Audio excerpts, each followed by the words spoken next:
this is an iHeart podcast. Guaranteed human. Brought to you by the Spam brand. Some foods or TV shows just instantly take you back to your childhood. Spam Classic is one of those foods. It's so 90s, but also so iconic that the sight of it sizzling just makes your mouth water. Back then, we had Spam Classic, but today, there are 12 irresistible varieties to choose from. It's like picking your favorite Boy Meets World episode. Impossible. There's Korean barbecue flavored, jalapeno, and 25% less sodium, just to name a few. Spam brand. Sizzle pork and Learn more and get sizzling at spam.com. This is Danielle Fishel. Ryder Strong. And Will Friedle from Pod Meets World. You know what I didn't expect? Becoming best friends with Chewy's customer service. Oh, been there. I've chatted with them as late as midnight. They actually get pet people. And if Pickles or Lucky hate something, I just send it back. 100% satisfaction guarantee gives you a whole year to make a return. No questions asked. Meanwhile, I'm over here ordering everything for Bill and Brunch. Food, treats, beds, toys. Because Chewy has over 100,000 products to choose from. And it shows up in like a day. I mean, my dog Sammy thinks the delivery driver is her personal assistant, and I'm not sure she's wrong. It's not just for dogs and cats either. They've got stuff for birds, fish, reptiles. The list goes on and on. And the health side is huge for me, too. Prescriptions, pet insurance, telehealth vet visits. They're even opening vet clinics now. My cat pretends he doesn't care, but he benefits. Chewy just makes the whole pet parent thing easier. For life with pets, the answer is Chewy. Save $20 on your first order with free shipping at chewpanions.chewy.com/world. Welcome to Stuff You Should Know, a production of iHeartRadio.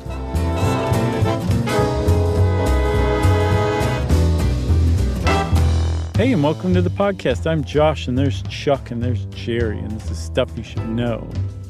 Okay? Deal with it. Yeah. Up your nose, etc. Rubber hose? Yeah. I just suddenly, you know why I stopped saying that quote mid-quote?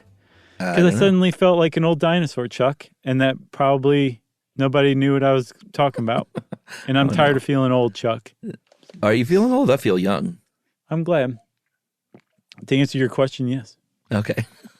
So, hey, before we get started, this is going to be a really good episode, and I want to enhance it by saying I finally got to see my niece's movie that I've been talking nonstop about, No Exit.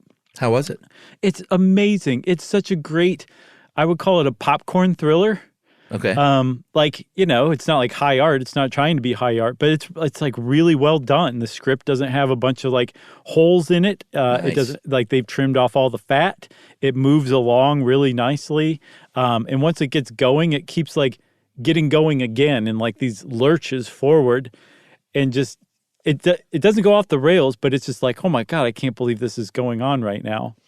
And then to be able to see my niece Mila act as like the kid in this, How to cool see is her that? like do this stuff, it's amazing, dude. First of all, and I'm like I've done everything I can to remove any subjectivity as a proud uncle, and like actually watch her acting and like the performance she gives, and it is great.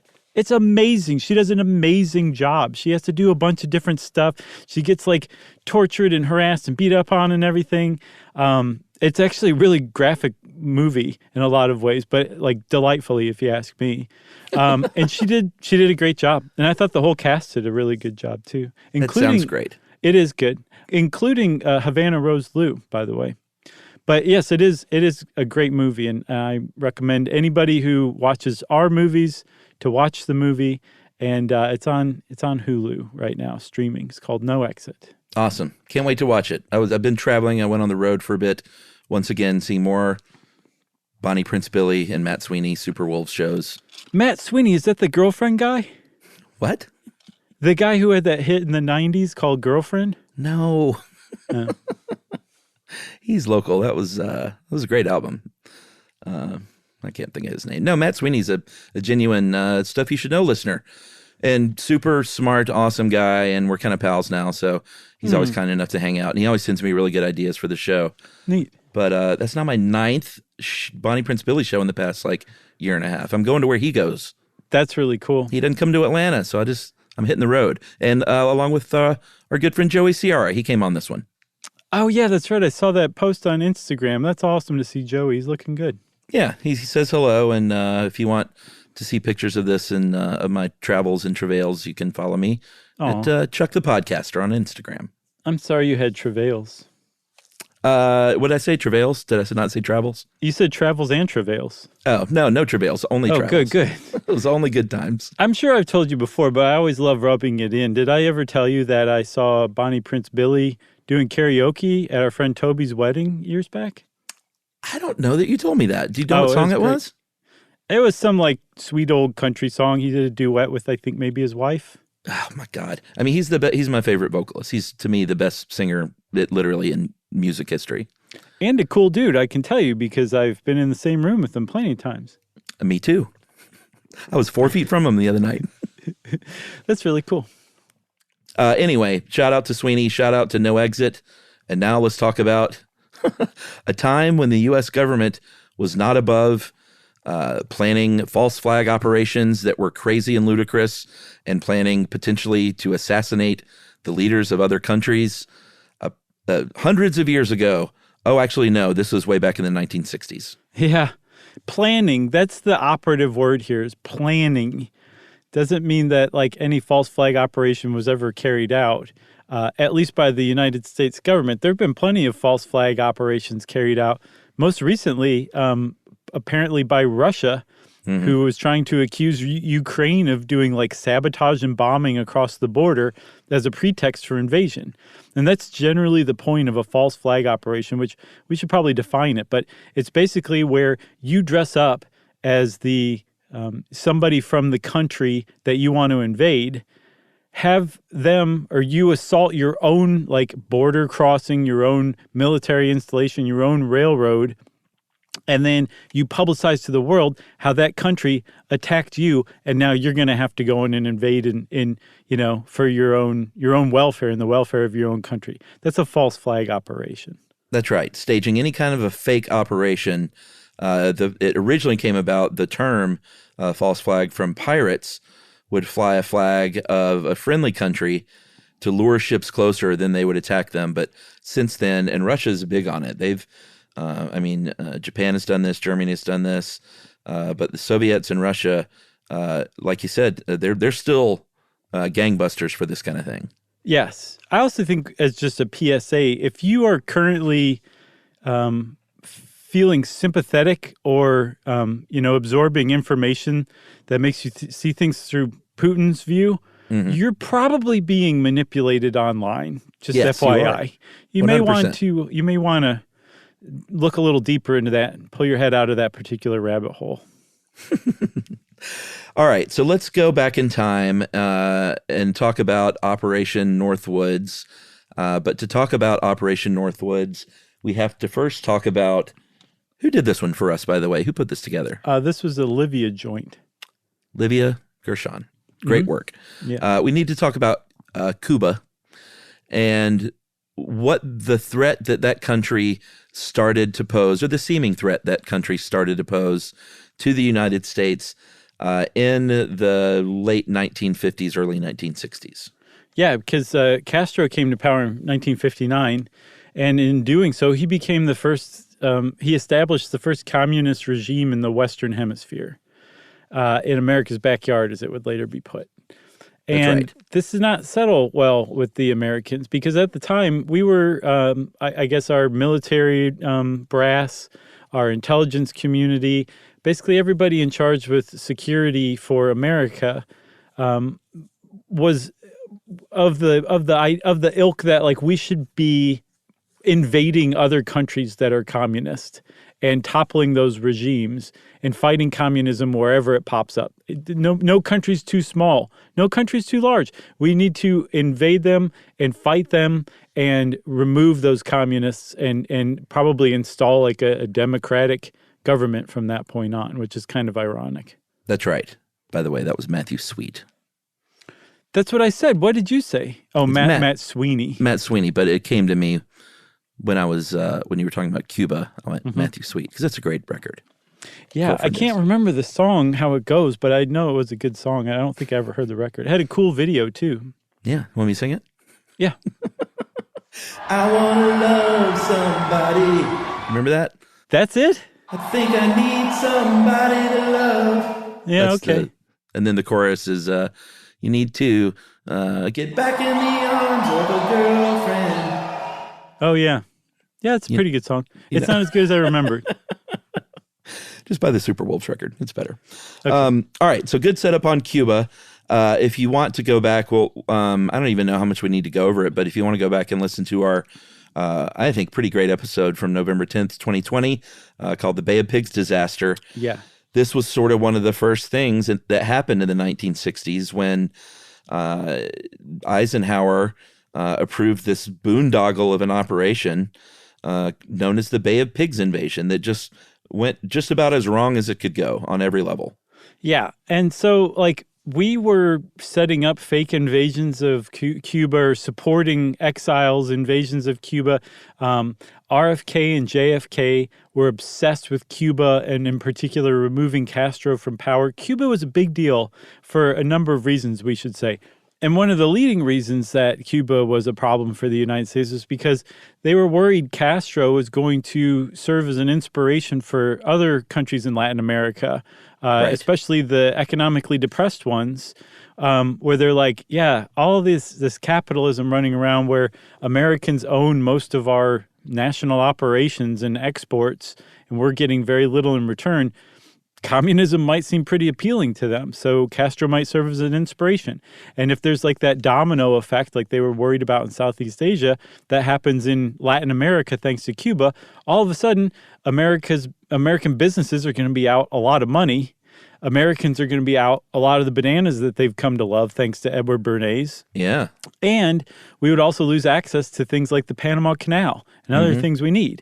So it wasn't just like a ideological problem. It was a practical problem too. But the biggest problem that a communist Cuba posed to the United States is that it was now an ally with the USSR, America's sworn enemy, the other polar power of the Cold War. Yeah. Would now had a country that would be willing to let them set up nuclear missile bases 100 miles from Florida. That was truly the big problem with Cuba and Castro. That's right. And because of that, kind of from the very beginning, the U.S. very quietly started thinking about, like, hey, should we assassinate this guy? Should we depose this guy? And there were all kinds of crazy, like poison cigars, like mafia hitmen, that kind of stuff was being talked about behind closed doors, including Florida Senator George Smathers, great name. He proposed assassinating Castro, was a good buddy of Kennedy's, and brought it up during the 1960 presidential campaign, and the plan included a false flag attack at Guantanamo Bay Naval Base. And he claims that Kennedy basically was like, put something down on paper and I'll take a look. And so Kennedy wasn't, if you believe this, he wasn't initially averse to the idea of taking care of the problem, if you know what I'm saying. Yeah, that's how obsessed he was with removing Castro. Yeah. The problem was this. After the Bay of Pigs, that was 1961, I believe? Yeah, it was April 1961. One of the huge problems with it, aside from America having an enormous amount of egg on its face for being outed for supporting a failed coup of Castro, was that Kennedy had been led to believe by his military and intelligence advisors that there was going to be an uprising, that these exiles showing up, making a couple of wins against the Castro regime was going to awaken the Cuban people who would want to go back to, the way things were before the communists came along and took over the country, and there'd be an uprising that toppled Castro. That was the thing. They weren't necessarily trying to take over the country. They were trying to incite a revolution. Yeah. And that did not happen. It was supposed to work. Yeah, even though Kennedy had been told up and down by these advisors. He was a brand new president at the time, and he had been told up and down by these advisors that was going to happen, and it didn't happen. It never materialized. And so he lost full faith in any military or intelligence advisor around him at the time from that point on. So he found he needed to surround himself with new people to take on this Castro-Cuba problem. And the point man he put on the whole thing, he basically said, I want you to be in charge of getting rid of Castro, figuring out how to do it without sending in military people, was his brother Bobby. That's right. Like you said, Kennedy still had that new president smell. And Bobby still had that new attorney general smell. You were very, very patient and waiting for your chance to use that, and I think it paid off in aces. Okay, good. I tried to get in there, but It was good. So Bobby was attorney general, like I said, and that isn't, attorney general or attorneys general. Nice. Or would it be attorneys generals? They usually don't get involved in stuff like this, but he was his brother. And so he trusted him, and he ended up overseeing something called Operation Mongoose, which was kind of this crazy idea that they could disrupt life in Cuba such that with, sabotage, with disorder, with espionage, and it would all be just in the name of stirring things up with the Cubans themselves. Again, not like putting in Americans dressed as Cubans and stuff like that. They thought they could get this done. The CIA was going to be involved. The State Department was going to be involved. The Defense Department, what we had at the time, the U.S. Information Agency. And basically they were going to get together and get this done. And it was going to be headed up by a general from the Air Force named Edward Lansdale, who was, interestingly, a former ad exec and a CIA operative. And he was sort of in charge, along with Kennedy, of getting this thing planned. And this is Operation Mongoose again. Yeah. So Operation Mongoose is that operation that, like, all the wacky stuff that you have ever heard about getting rid of Castro, like a poisoned skin suit for him to scuba dive in, or exploding cigars, all that is Operation Mongoose. And like you're saying, the point was I think it was a poisoned cigar. I don't think it was an exploding cigar. That's like a novelty item. Right. Well, that was the level they were at. Somebody brought up Joy Buzzer once. Right. They were like, exploding cigar won't kill him. They're like, yeah, but it'll humiliate him. Right. And we'll finish him off with the Joy Buzzer. That's right. So that's all of that fell under Operation Mongoose. And like you said, they were trying to basically make life for the average Cuban so weird and disjointed and uncomfortable without anybody realizing the Americans were actually behind all these seemingly unrelated things, that they would just get rid of Castro themselves. And that was the reason why they weren't just like, well, we can't just go in and kill Castro, is because, again, they were friends of the Soviets. And there was a chance that JFK believed if they did invade Cuba, they would set off World War III. Like, that was a very real fear. Sure.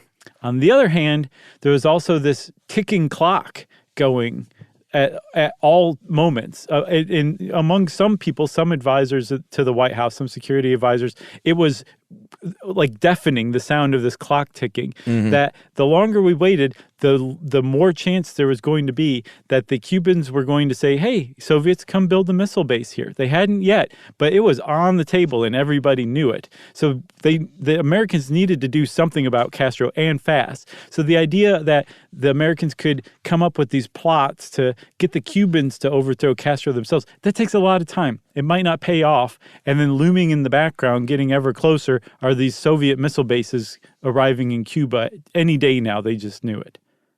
All right, that's a great suspenseful lead up to our first break. We're going to come back and find out what happened with Operation Mongoose right after this.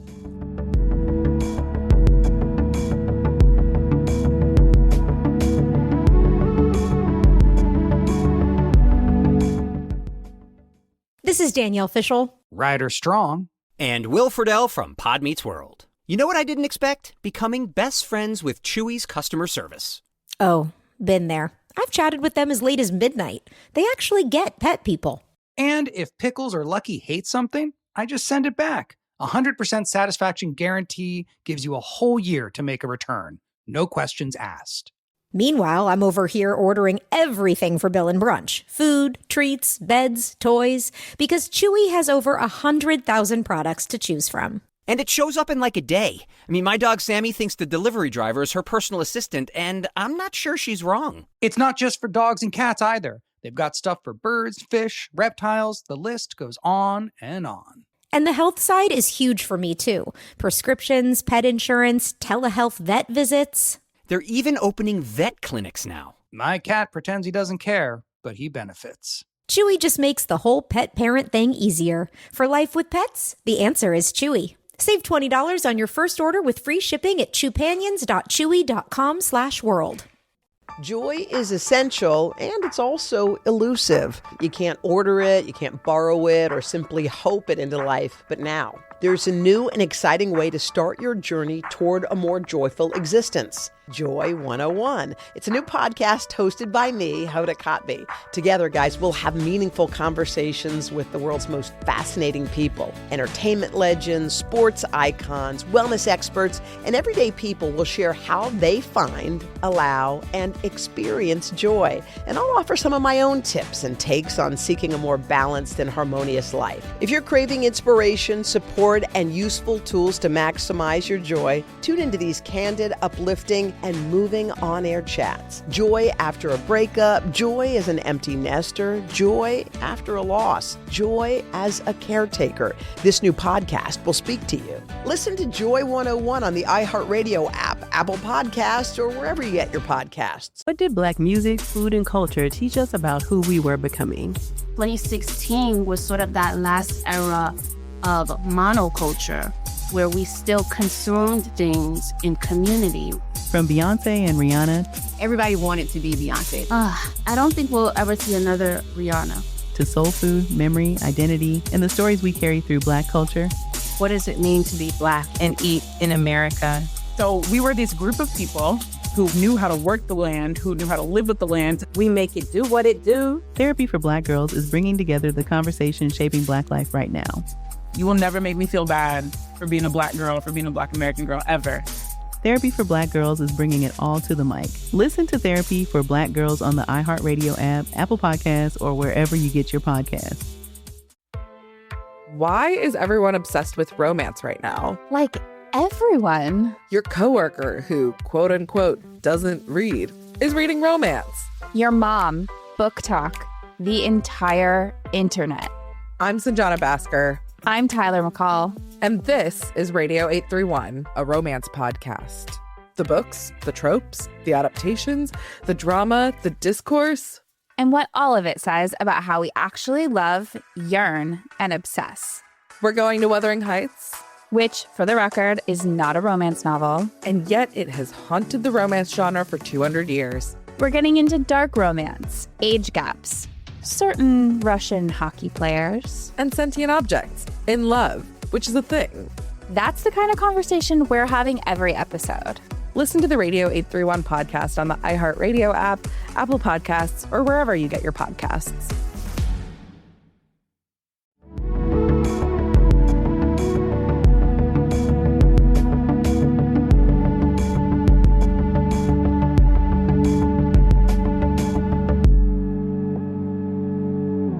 All right. So you set the stage very well, my friend. Thanks. General Lansdale is running the show. It was a pretty impossible situation to try and do this with the Cuban people without any real power, basically. Like, he didn't have any real teeth in this. No. He was overseeing a bunch of different agencies. And in February of 1962, he basically put forward a plan that was supposed to get Castro out of office by October. Even though he said that was pretty optimistic. And some of these ideas were pretty crazy. One of them was that there's these things called star shells, which is kind of how you light up the night sky during wartime. Yeah, with phosphorescence, I think. Yeah, it's like you shoot it as if it were a mortar round, but it's not mortar round. It just lights things up for the night vision goggles. Or back then, I guess. Well, I don't know if they had them back then, but it's like that one scene at night, that night battle in Apocalypse Now. Yeah. Exactly. So one of the ideas was for a U.S. submarine, to fire these star shells off the coast and convince the Cubans that the second coming of Jesus was happening and that Jesus was against Castro. Yeah, they were going to shoot it off on All Saints' Day, and that was based on the premise that the Cubans were deeply, deeply Catholic and that they would see this as a sign. And these are just ideas again. They never did this. All of these are just ideas, but they were ideas that were literally put forth in writing by the U.S. government to the president. So the clock is ticking on Lansdale, and I read that basically every week he would go to the Oval Office and ask to be taken off of this assignment. Oh, really? Yeah, he was apparently a golden child. Like you said, he was an ad exec and a CIA operative. He basically shaped the geopolitical map of Southeast Asia by himself in the 50s. Yeah. And the Kennedys were like, hey, you seem pretty great at this. Let's see what you can do at Cuba. And he just ran into a brick wall in Cuba. In no small part because, like you were saying, the Kennedys didn't give him any teeth, any authority. So he had to beg for everything from everybody, from this multi-agency task force that he was in charge of. It was a terrible, terrible thing. And then again, that clock is ticking. So in addition to coming up with ways to get the Cubans to topple Castro, Lansdale also was trying to figure out how to justify overt action, an actual military invasion. Right. And so he asked the Joint Chiefs, who were one of the agencies that were part of the task force he oversaw, for some info on that. Like, what would it take, do you think, for the United States to be able to justifiably invade Cuba and remove Castro as its leader? Problem solved. And again, like, how can I scare the president bad enough, kind of? Yeah, right, exactly. So also, like, I think he was also trying to figure out what we could do to make that happen. You know what I'm saying? Like, could we also, like, push Cuba into a corner and make them do something? It would be like, oh, well, our hands are tied. We have to invade. But the reason that it would scare Kennedy, too, is, like, he was against military action. You just got to keep that in mind. After the Bay of Pigs, he said, no, we're not invading Cuba. So now Lansdale's trying to figure out basically how to change the president's mind. And I guess, yeah, like you were saying, if it meant through scaring him, whatever it took, he just wanted out of this stupid assignment where he's trying to figure out how to trick the Cubans into overthrowing Castro. Right. So this is what this briefing was all about in February of 1962 from the Joint Chiefs of Staff, to basically put it forth that this cannot be ignored. The quote was, "The communist regime in Cuba is incompatible with the minimum security requirements of the Western Hemisphere."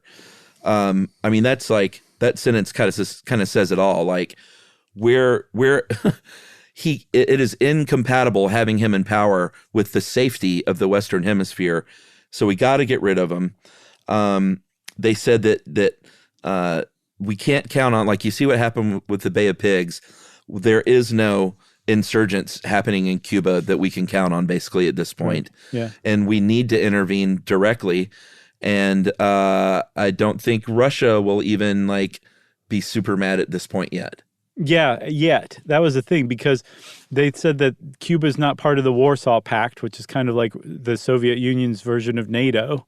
And since they weren't a member of that, the Soviet Union had no obligations to back them up if they were invaded by America. And the fact that they didn't have any military bases there meant they also didn't have any reason to back up Cuba. So it was possible that if they invaded Cuba to topple Castro, the Soviets would not be drawn into it. Maybe JFK was wrong about it sparking World War III. They didn't know that for a fact, but that was their assessment of it, right? Yeah. So on February 2nd, Brigadier General William H. Craig, he was the Joint Chief of Staff's rep for Operation Mongoose. He submitted this memo to Lansdale that said it was called Possible Actions to Provoke, Harass, and Disrupt Cuba. And this is where some of these really kind of wacky ideas start coming forth. Some not quite so wacky, like the Mercury mission was about to happen with John Glenn later that month. And they were like, hey, if anything goes wrong with this thing, we could basically manufacture proof that Cuba was behind it, and that would give us a reason. Yeah. That was one of the more reasonable things in there. It really was. There was Operation Free Ride, the idea that they were going to drop one-way tickets to like Mexico City over Havana for I people love to this just idea. just leave. That's amazing. I guess that was one of the, if Castro had no one to rule, then maybe he would just leave himself. Castro would just shut down the airports or something. Yeah. Yeah, that was not very well thought out. It wouldn't have worked, no. There was also Operation Good Times, too, which was they were going to produce a fake photo, and this was at a time when it was hard to do that, at least make a convincing one, of Castro, presumably naked, hanging out with beautiful women and a bunch of food at a time when, you know, the Cubans were having a lot of trouble putting food on their own plates. And this picture was going to have Castro surrounded by food and women, and they were going to caption it, "My ration is different." And they thought that would be it for Castro. So yes, these are the ideas that they were coming up with. But when they kind of turned I think when they said like, "Wow, these are the ideas we're coming up with. This stuff's not going to work. There's no counter-revolutionary insurgency to spark in Cuba. Like, what are we going to do? We need to figure out how to get our army in there." Right. Get army in there, and then that kind of set the table. All of it set the table for Operation Northwoods, which was put forward by Army General Lyon. It's so funny. I'm glad that Livia mentioned Dr. Strangelove, which had not come out yet, because some of the names in this are very, like, you can kind of tell that Kubrick and the writer were very much influenced by like real stuff that was going on. For sure. With some of the ridiculous names from Dr. Strangelove. And then, you know, later on when we get to like what was actually in Northwoods, you can only hear it as if it was read from George C. Scott, General Buck Turgidson. Like you can hear him saying these things. But Army General Lyman Lemnitzer was this guy's name. And he was the chairman of the Joint Chiefs of Staff in 1960. Very hawkish, to say the least, right-wing guy who, this guy, he wanted to attack everybody at all times. He wanted a preemptive nuclear war launched against the Soviet Union at one point. That was a proposal that he took to Kennedy. He proposed that in writing. He said, here's a plan for a surprise attack against the USSR. Let's do it. Yeah. Yeah, he was that kind of guy. He was one of those ones that I mentioned earlier. Fight communism everywhere it pops up, anytime it pops up, just invade and take over. That was like his plan. This guy's running the Joint Chiefs of Staff. Yeah. So Kennedy didn't like him though, right? The head, no. He was an Eisenhower appointee. Kennedy didn't like him, and he didn't like Kennedy, especially after the Bay of Pigs. He was one of the people that Kennedy did not trust. And then he thought Kennedy was reprehensible for not ordering an airstrike to back up the Bay of Pigs exile invaders. Right. So there was no love lost. But Lansdale was, it sounds like kind of appropriately, the guy to come up with Operation Northwoods, which was, as far as we have in documentary evidence, the only false flag operation the United States ever came up with. Okay. Is that true? Documented evidence. I don't think there's ever been evidence of anything like this. I mean, there's a historian who wrote about it later, a journalist, who said it was probably the most corrupt document the United States government's ever come up with. Right.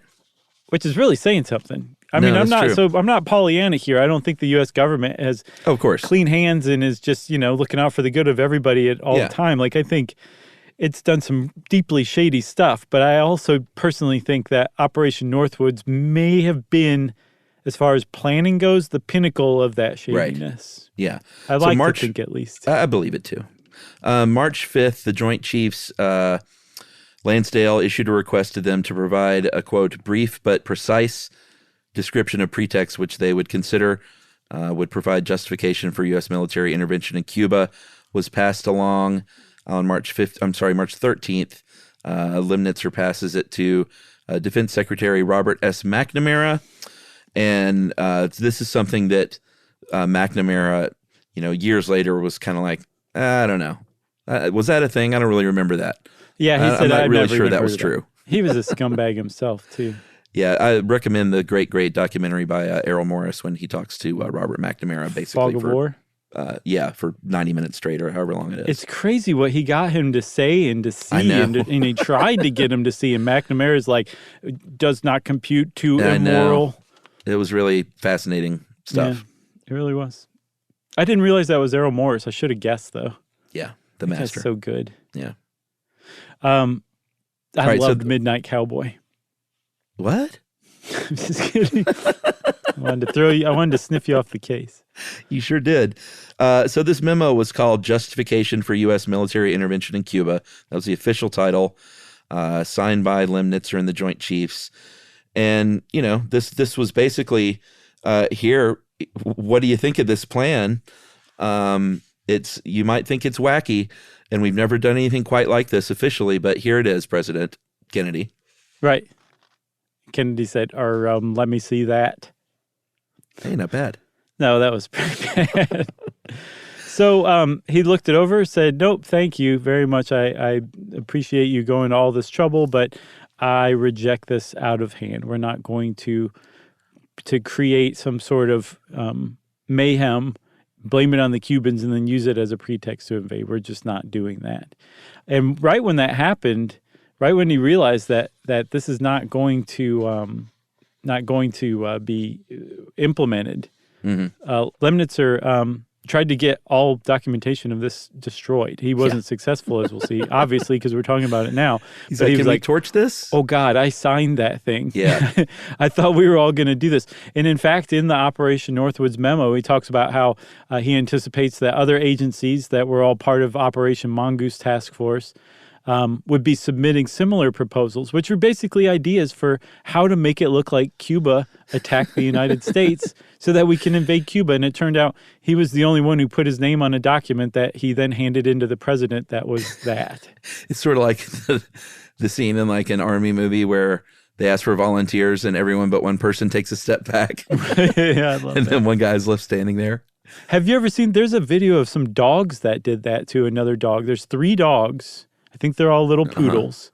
Yeah. And one of them, Peter, pooped on the staircase. And the mom is making the video, is asking them, like, who did this?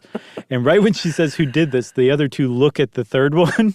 Oh, man. And then she said, who did it? And they take a step back, and the one's just standing there still. It's one of the most amazing dog videos I've ever seen.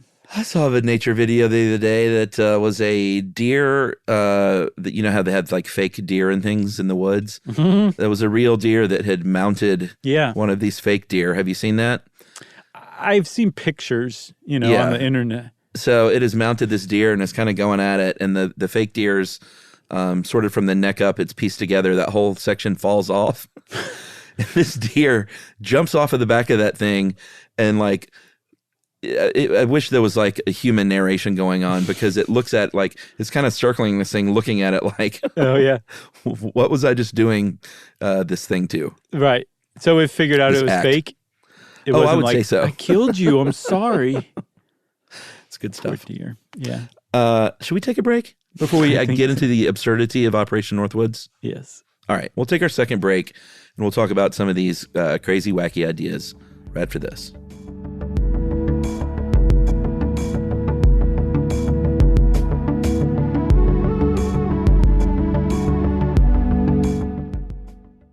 This is Danielle Fishel. Ryder Strong. And Will Friedle from Pod Meets World. Let's talk Chewy. Yes. For starters, they've got over 100,000 products. Food, treats, toys, beds. And as a dog and a cat mom, I can go to Chewy for literally anything I need, and it ships fast. And Chewy's customer service is unreal. Day or night, they're ready to help. You know what else I love? They handle prescriptions, pet insurance, telehealth, vet visits, and they're rolling out vet clinics across the country. For life with pets, the answer is Chewy. Save $20 on your first order with free shipping at chewpanions.chewy.com/world.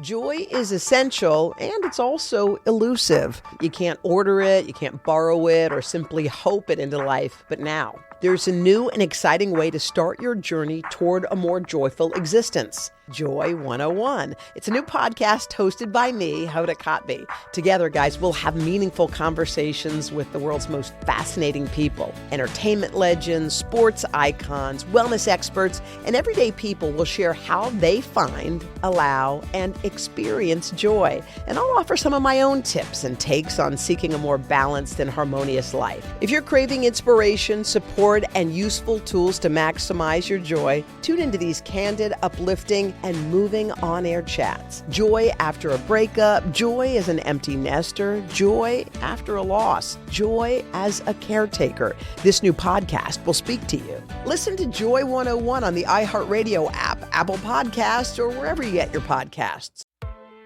Why is everyone obsessed with romance right now? Like everyone. Your coworker who, quote unquote, doesn't read is reading romance. Your mom. Book talk. The entire internet. I'm Sanjana Bhaskar. I'm Tyler McCall. And this is Radio 831, a romance podcast. The books, the tropes, the adaptations, the drama, the discourse. And what all of it says about how we actually love, yearn, and obsess. We're going to Wuthering Heights, which, for the record, is not a romance novel. And yet it has haunted the romance genre for 200 years. We're getting into dark romance, age gaps, certain Russian hockey players, and sentient objects in love, which is a thing. That's the kind of conversation we're having every episode. Listen to the Radio 831 podcast on the iHeartRadio app, Apple Podcasts, or wherever you get your podcasts. What did Black music, food, and culture teach us about who we were becoming? 2016 was sort of that last era of monoculture, where we still consumed things in community. From Beyonce and Rihanna. Everybody wanted to be Beyonce. I don't think we'll ever see another Rihanna. To soul food, memory, identity, and the stories we carry through Black culture. What does it mean to be Black and eat in America? So we were this group of people who knew how to work the land, who knew how to live with the land. We make it do what it do. Therapy for Black Girls is bringing together the conversation shaping Black life right now. You will never make me feel bad for being a Black girl, for being a Black American girl, ever. Therapy for Black Girls is bringing it all to the mic. Listen to Therapy for Black Girls on the iHeartRadio app, Apple Podcasts, or wherever you get your podcasts.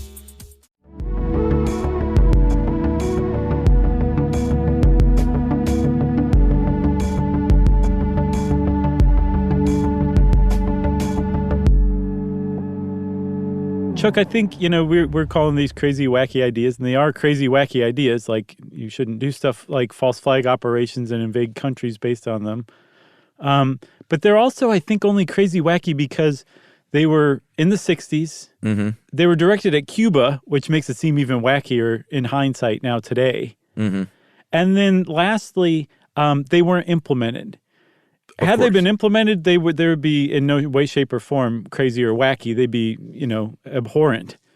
But yeah, I mean, we're kind of laughing about this stuff now, but it's really not funny. No, that's what I'm trying to do. Stop laughing. Yeah, I'm sorry. I'm in a good mood. That's good. I'm glad to hear it. All right, so let's talk about some of these false flag operations. Again, signed by General Lyman Leimnitzer. That's right. We already talked about sort of attacking Guantanamo. There are things called over-the-fence attacks, which were uniformed Cubans, basically, rioting near the bases, throwing firebombs inside the base, setting aircraft on fire, kind of giving the illusion that Guantanamo is under direct attack. And these would probably be exiled Cubans who were sent from Florida down to Guantanamo to pose as Cuban nationals under Castro who were attacking. Yeah. But they would be paid. And then, remember that movie Wag the Dog? Oh, sure. They would probably be whacked afterward. Yeah. That's the thing, though. And this is, if you read the fine print, aside from one of them, these are all basically elaborate ruses where no one actually dies. Yes. That's very important. That I know a lot of people believe, I was going to say suspect, I think believe is a much more correct word, that September 11th was a false flag attack. Yeah, some people think that. I mean, I get that. I get believing that and why you would believe that. But if you look at Operation Northwoods, they go out of their way to basically stage death. People don't actually die. They weren't part of the plan, killing people. And then let alone the idea of killing thousands of Americans. Just the fact that many people died, I don't believe that anyone has ever held power in America that is capable or willing to kill that many Americans all at once. No. I just don't believe it. I don't think the world works that way. I think the world can be a very, very dark place. Mm-hmm. I don't think it's that dark. At least that there's like that depth of betrayal from, the American government to the American people. I don't believe it. I agree. So I just thought we probably should at least mention 2001 as a false flag operation. That's right. There it is.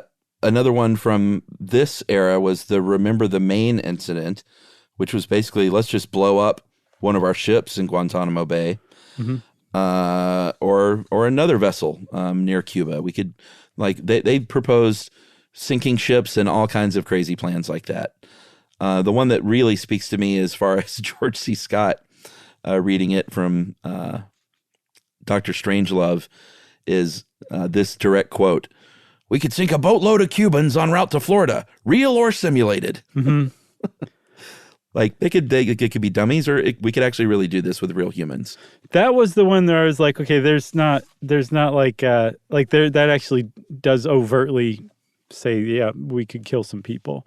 Yes. The other ones, the ones that I'm like, okay, they're really going out of their way to make sure nobody is actually hurt, are ones like there was one where they were going to send a charter plane, like a commercial airliner from the U.S., probably from Florida, en route to somewhere carrying American tourists off to vacation, like Jamaica, Venezuela, Guatemala, all the vacation hotspots, right? Mm-hmm. And they were going to release actually 2 planes at once, identical planes, except one of them was going to be a drone, remote-controlled plane. And then they were going to reroute the one with the actual people in it, and then send the drone along over Cuban airspace and blow it up, and then blame it on the Cubans. Yeah. So if you'll notice in that plan, there's all those people are safe. They're all fine. They're safe. This is all a decoy. That's what this operation was. It still wouldn't they wouldn't say, or they weren't saying we'll just blow up a plane full of tourists. It just doesn't happen. That doesn't happen. Yeah, but I mean, some of the stuff to me could serve as setting the stage for things getting out of hand and leading to real bloodshed. They had ideas for a simulated Cuban-backed assault on Dominican Republic or something, using fake aircraft, painted up to look like Cuban aircraft. Yeah. I mean, all of a sudden, something like that gets out of hand, and real lives are being lost when it's misinterpreted. Yes, and I mean, that's a really good point. And also, the whole basis of this is so we can invade Cuba. And when we invade Cuba, there's going to be a lot of loss of life and bloodshed from that invasion too. So even if we went out of our way to make sure the people who were in the false flag operation didn't actually get hurt, somebody's eventually going to die because of this false flag, these ideas that this guy came up with. Yeah. It's a good point. Another idea was a fake attack on a plane, like a U.S. Air Force plane in international waters. So basically that would be a pilot who was flying as under an alias.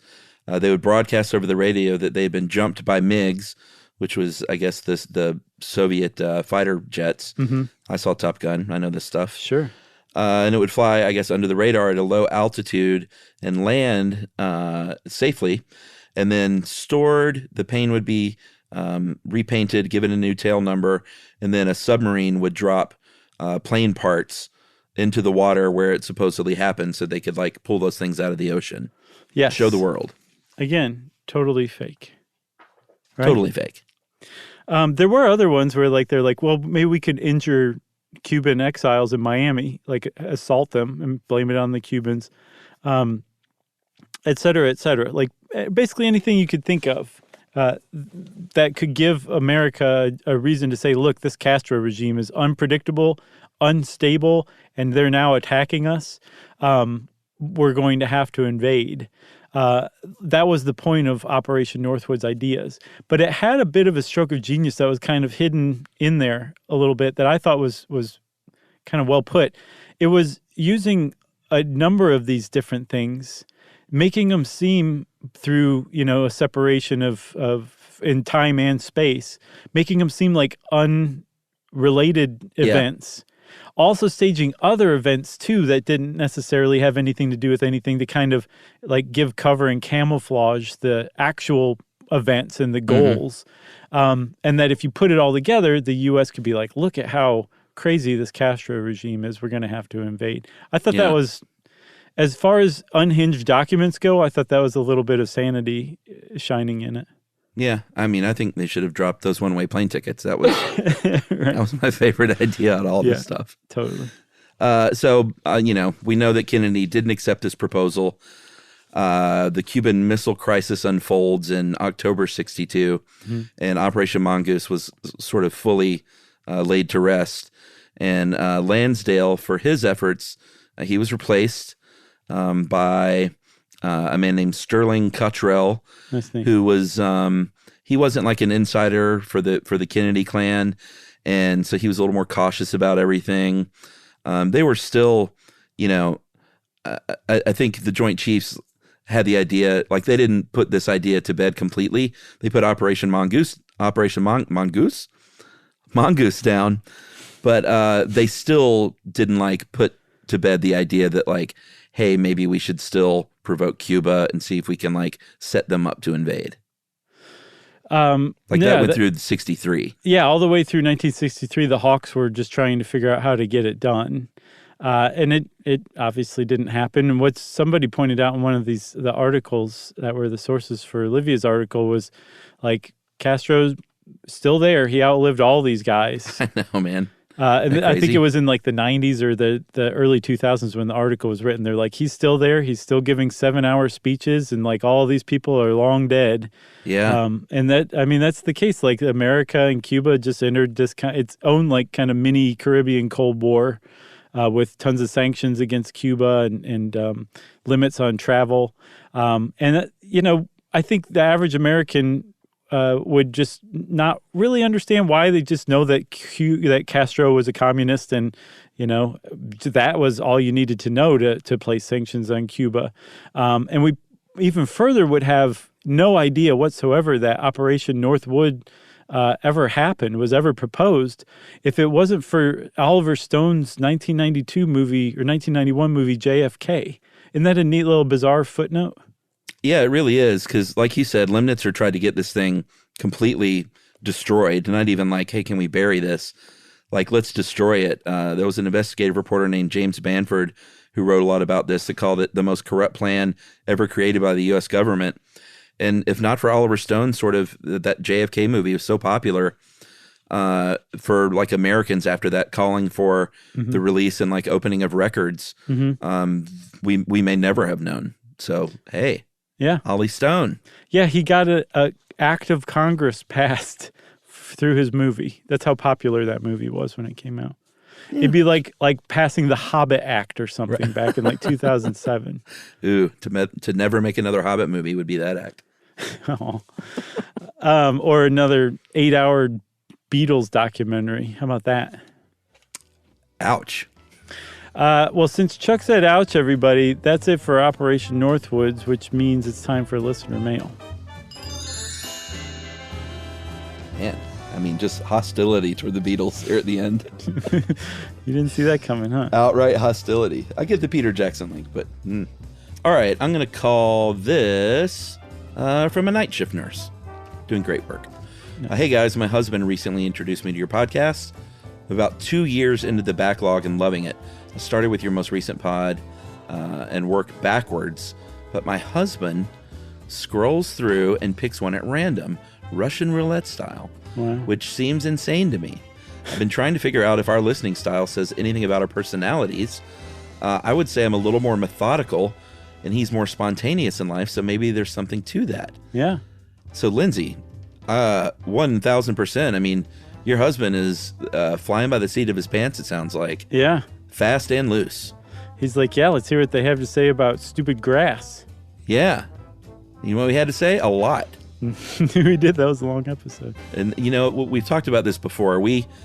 There is no wrong way to listen to any show, including Stuff You Should Know. Right. We personally sort of endorse the sandwiching idea, which is if you're new to the show, listen to the most recent release, because that way, sometimes they're timely, but at least you're in the know about current jokes and things we're referencing, and if we have live shows going on, like people miss out on kind of information release. And then, so you sandwich, so you listen to the most recent, and then you pick one from the back catalog, the deep web. No, not the deep web. No. So we've endorsed that, but there's no wrong way to listen. You can be one of those 2 times as fast, play our voices 2 times as fast weirdos. I think that's wrong. That's the one. Too, but it's the one that's wrong. Just hit download, you know? I'm just teasing. No, it's right. However you listen is great. It's weird, I think, to listen to us as if we were the Chipmunks, but... Yeah, I think it's funny, though, too. If that's your jam, then go for it. Watch this. I think it's funny, though, too. It's going to be like 4 times when they get to that part. That's right. I love it. Or maybe we should do this. What are you, John Wayne? No, but sped up at 2 times, it'd sound like myself. Right. But yeah, that wasn't John Wayne, wasn't it? That was great, Chuck. Man, you just brought a smile to my face. Good. All right, let me finish this up. Anyway, I'm a night shift nurse. I listen to podcasts, especially on my way home from work, to decompress from my shift. Thank you for keeping me company on my drive, keeping me awake after working these long hours. Find your voices soothing yet engaging. Really admire that you can do that and admit when you were wrong as well, which is such a hard thing to do in these polarizing times. Yeah. And that is from Lindsay Johnson, MSNRN. Nice. Thank you, Lindsay, doing God's work out there. We appreciate you, and we appreciate your husband also for introducing you to us. I don't know what he's doing, but... Hey, man, whatever he's doing is fine with me. Agreed. If you want to be like Lindsay and get in touch with us, we would love that. You can send us an email to stuffpodcast@iheartradio.com. Stuff You Should Know is a production of iHeartRadio. For more podcasts from iHeartRadio, visit the iHeartRadio app, Apple Podcasts, or wherever you listen to your favorite shows.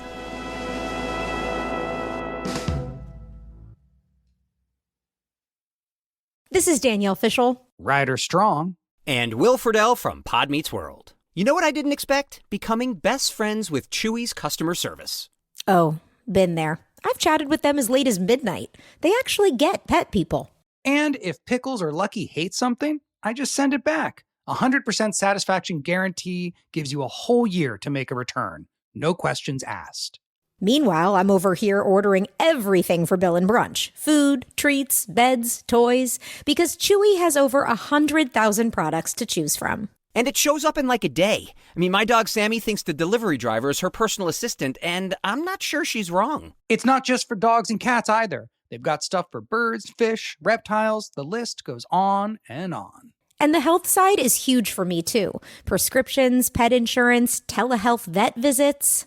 They're even opening vet clinics now. My cat pretends he doesn't care, but he benefits. Chewy just makes the whole pet parent thing easier. For life with pets, the answer is Chewy. Save $20 on your first order with free shipping at chewpanions.chewy.com/world. Joy is essential, and it's also elusive. But now, there's a new and exciting way to start your journey toward a more joyful existence. Joy 101. It's a new podcast hosted by me, Hoda Kotb. If you're craving inspiration, support, and useful tools to maximize your joy, tune into these candid, uplifting, and moving on-air chats. Listen to Joy 101 on the iHeartRadio app, Apple Podcasts, or wherever you get your podcasts. This is an iHeart podcast. Guaranteed human.